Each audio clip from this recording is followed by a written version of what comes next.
ধর্ম কার কাছ থেকে শিখছস রে? মারওয়ানের কাছ থেকে না মাওলা আলীর কাছ থেকে? মারওয়ানের কাছ থেকে না মাওলা হুসাইনের কাছ থেকে? কার কাছ থেকে ধর্ম শিখছস? আবু জেহিলার পোলার কাছ থেকে না মাওলা আলীর পোলার কাছ থেকে?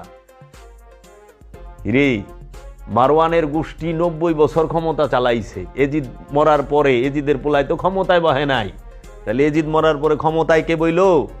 সে হইল মারওয়ান বিন হাকাম।